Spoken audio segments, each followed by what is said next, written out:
నూతన pension scheme పై మహబూబ్ నగర్ లో ఎమ్మెల్సీగా పోటీ చేస్తున్న అభ్యర్థులతో ఏర్పాటైన చర్చా వేదికకు అకస్మాత్తుగా పోలీసులు అనుమతి నిరాకరించారు. సిపిఎస్ పై ఉపాధ్యాయ అభ్యర్థుల అభిప్రాయాలను ఓటర్లు తెలిపేందుకు తెలంగాణ పెన్షన్ స్కీమ్ ఉద్యోగుల సంఘం ఈ వేదికను ఏర్పాటు చేసింది.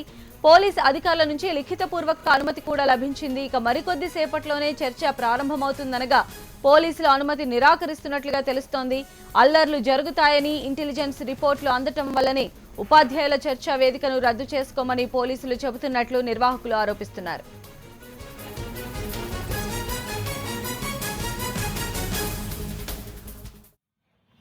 ఈరోజు రాష్ట్రంలో 1000 మందికి పింఛన్ రాకుండా ఉంటే ఎవరికి అవసరం లే. ఎవరు దీని వెనక చేస్తున్నది? అంత గాసిరి సృష్టించేది ఎవరు? లేకపోతే ఎస్పీకి ఫోన్ చేసి చెప్తున్నది ఎవరు? లేదు అంత జరగకూడదు అనుకుంటున్నది ఎవరి కొరకు? ఇప్పుడు మీరు 6 గంటలకు మీకు హైదరాబాద్ లో సెంట్రల్ కోర్టులో ప్రోగ్రామ్ ఉంది, అది కూడా చూసిన. సెంట్రల్ కోర్టు అయిపోయింది. ఇప్పుడు మనం కంటిన్యూస్ ఇప్పుడు 4 కరెక్ట్ టైం మండలాలకి మెసేజ్ పంపించినారు, కంటిన్యూస్లీ ఫోన్ చేసే పరిస్థితి ఉంటే నిజంగా ఈ రోజు సిపిఎస్ కు సంబంధించి కంట్రిబ్యూటరీ పెన్షన్ స్కీమ్ ఎంప్లాయీస్ సంబంధించి ఈ రోజు ఎందుకు ఇంత అన్యాయం జరుగుతున్నది? చనిపోతే పట్టించుకునే వాళ్ళు లేరు, రిటైర్ అయిపోతే పట్టించుకునే వాళ్ళు లేరు. కొన్ని కనీసము మనకు డెమోక్రటిక్ గా ఫండమెంటల్ రైట్ కాన్స్టిట్యూషన్ ప్రకారం right to assemble and right to conduct meetings అనేది ఉన్నప్పుడు దానికి పర్మిషన్ ఆల్రెడీ ఇచ్చినప్పుడు 2 నిమిషాలు 3 నిమిషాల వ్యవధిలో అక్కడ ఏదో గొడవ జరగబోతుందో లేదో మాకు ఇంటెలిజెన్స్ ఇన్ఫర్మేషన్ వచ్చిందని చెప్పి రద్దు చేసే అధికారం ఎక్కడి నుంచి వచ్చింది మేడం? నిజంగా ఆ పరిస్థితి ఉన్నప్పుడు అంత బలగం మనకున్నప్పుడు మనం అక్కడ నిలబెట్టి ఆ మీటింగ్ నడిపించాల్సిన అవసరం ఉంది. దానికి మించి ఇక్కడ అసెంబ్ల్ అవుతున్నదంతా ఉపాధ్యాయులు ఏ విధంగా ఓ ప్రభుత్వ ఉద్యోగి పాల్గొనబోతున్న సభలో ఏం జరగబోతుంది మేడం నిజంగా?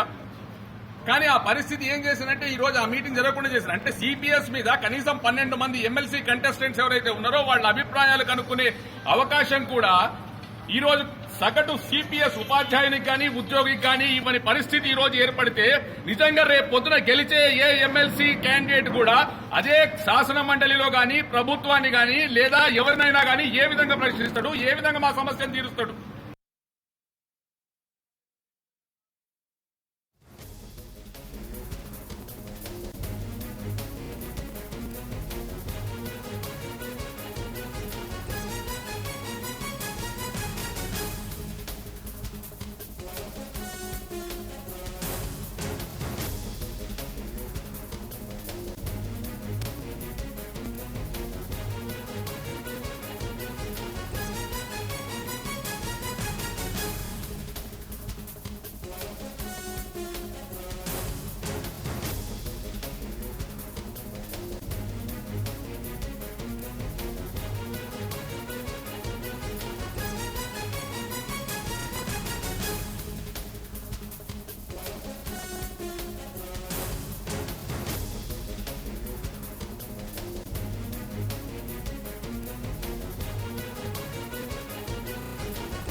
ఈ రోజు ఇప్పుడు ఏదో చిన్న సమావేశం సిపిఎస్ సమస్య మీద లేదు సార్ మనం పెట్టుకున్నది.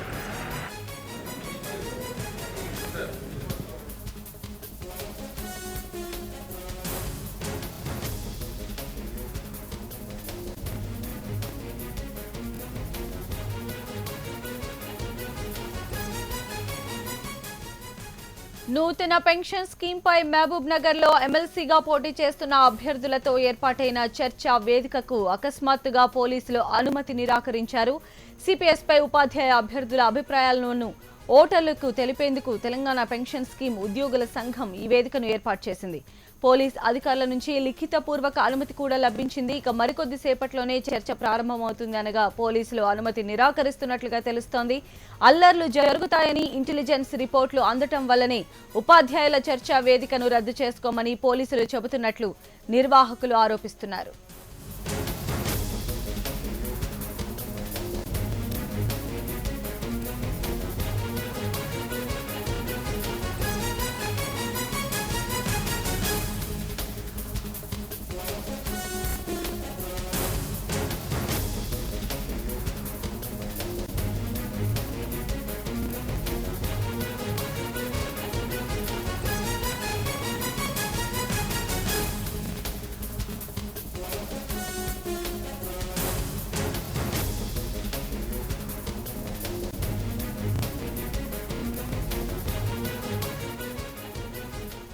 నూతన పెన్షన్ స్కీమ్ పై మహబూబ్ నగర్ లో ఎమ్మెల్సీగా పోటీ చేస్తున్న అభ్యర్థులతో ఏర్పాటైన చర్చా వేదికకు అకస్మాత్తుగా పోలీసులు అనుమతి నిరాకరించారు. సిపిఎస్ పై ఉపాధ్యాయ అభ్యర్థుల అభిప్రాయాలను ఓటర్లకు తెలిపేందుకు తెలంగాణ పెన్షన్ స్కీమ్ ఉద్యోగుల సంఘం ఈ వేదికను ఏర్పాటు చేసింది.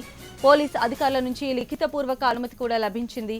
ఇక మరికొద్ది సేపట్లోనే చర్చ ప్రారంభమవుతుందనగా పోలీసులు అనుమతి నిరాకరిస్తున్నట్లుగా తెలుస్తోంది. అల్లర్లు జరుగుతాయని ఇంటెలిజెన్స్ రిపోర్టులు అందటం వల్లనే ఉపాధ్యాయుల చర్చా వేదికను రద్దు చేసుకోమని పోలీసులు చెబుతున్నట్లుగా నిర్వాహకులు ఆరోపిస్తున్నారు.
భారతదేశంలో ఉన్న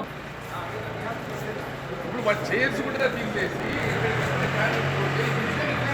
సభని ఆపేది నిజంగా ఆపేసినప్పుడు ఈ రోజు ఇప్పుడు ఏదో చిన్న సమావేశం సిపిఎస్ సమస్య మీద కదా సార్ మనం పెట్టుకున్నది.